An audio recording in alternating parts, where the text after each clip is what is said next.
घर में पूजन होगी। कोई तुमसे पूछे कि सत्यनारायण जी की कथा कहां से निकली है, तो आप बता सकते हो स्कंद पुराण से निकली है। स्कंद पुराण में सत्यनारायण भगवान का चरित्र वर्णन किया गया।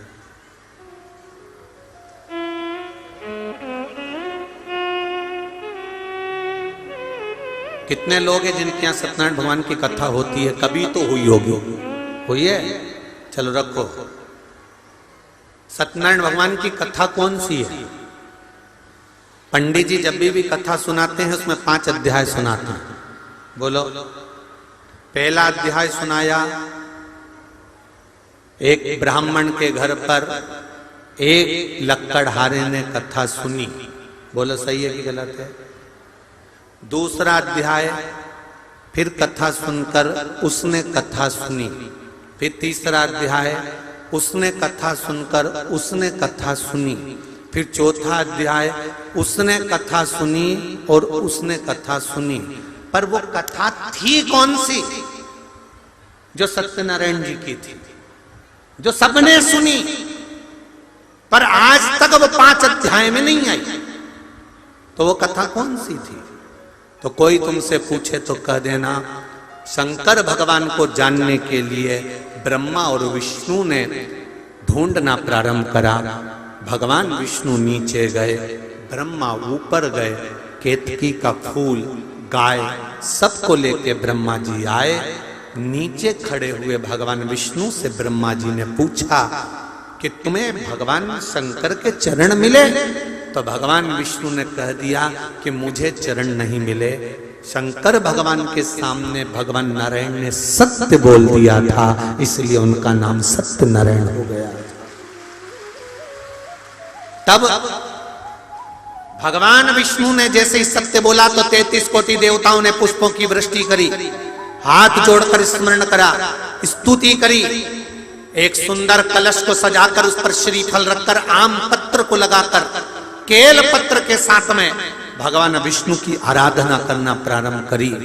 और भगवान विष्णु की जब आराधना करी तो यही आराधना जब करना प्रारंभ करे तब उनको कदली फल मेवा का भोग लगाया, क्योंकि तुमने सत्य बोला है। सत्य बोलने वाले की पूजन संसार में होती रही है, इसलिए भगवान नारायण की उस दिन से पूजन प्रारंभ हो गई। अब कोई तुमसे पूछे कि सत्यनारायण जी की कथा कौन सी थी, तो तुम बता देना कि कथा ये थी, और वो 5 अध्याय तो कथा के क्रम के।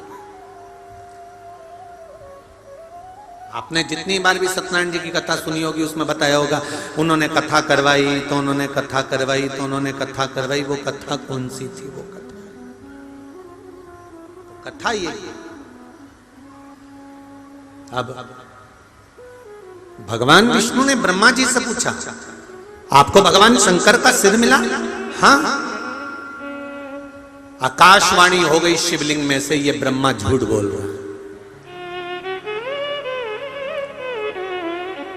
दुनिया के सारे मंदिर में, दुनिया की सारी भूमि पर, दुनिया की सारी जगह पर जाकर झूठ बोलोगे चल जाएगा, पर शंकर भगवान के सामने झूठ बोलोगे तो जिंदगी नरक जैसी निकल जाएगी, पूरी जिंदगी। ये अदालत, ये पंचायत, ये पंच, ये तो सब बाद में बने। इससे पहले तो गांव के लोग निर्णय कराने के लिए शंकर जी के मंदिर लेके जाते थे। बोलो रे, जितने बैठे हो पुराने, सबको मालूम होगा। जरा सा कोई काम बिगड़ा, चल शंकर जी के मंदिर में उठा गंगा जली और कह दे कि तूने ऐसा नहीं करा। ना पहले पंचायत होती थी, ना पहले अदालत होती थी, ना कोई निर्णायक मंडल होता था। केवल एक निर्णय होता था, शंकर जी के मंदिर में ले जाकर खड़ा कर देते थे और उठा गंगा जली और कह दे तूने ये नहीं करा। कारण क्या था? क्योंकि स्कंद पुराण, शिव पुराण, गर्ग संहिता, लिंग पुराण, नर्मदा पुराण, पद्म पुराण, सारी पुराण एक बात कहती है कि दुनिया में कहीं पर भी झूठ बोल लो, पर शंकर के द्वार पर झूठ मत बोलना। शिव के द्वार पर झूठ बोला तो जिंदगी नरक हो जाएगी। ब्रह्मा जी ने शंकर जी के सामने झूठ बोल दिया। और क्या झूठ बोला? कि मुझे शिव जी का सिर मिल गया। ब्रह्मा जी ने जैसे ही बोला तो शंकर भगवान ने कहा ब्रह्मा तुम झूठ बोल रहे हो। ब्रह्मा जी ने बात स्वीकार नहीं करी। ना मानो तो केतकी के फूल से पूछो। केतकी के फूल से शंकर भगवान के सामने भगवान विष्णु ने पूछा, बोल केतकी, क्या ब्रह्मा जी को सिर मिला है? शंकर भगवान का। केतकी के फूल ने कहा, ब्रह्मा जी ने तो सिर का दर्शन कब से कर लिया था। केतकी के फूल ने भी झूठ बोल दिया।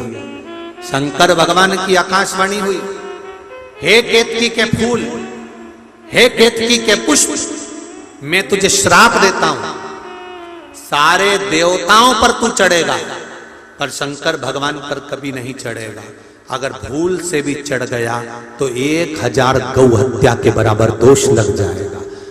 केतकी का फूल सारे देवताओं पर चढ़ता है पर भगवान देवाधिदेव महादेव पर कभी नहीं चढ़ता, कभी नहीं चढ़ता, कभी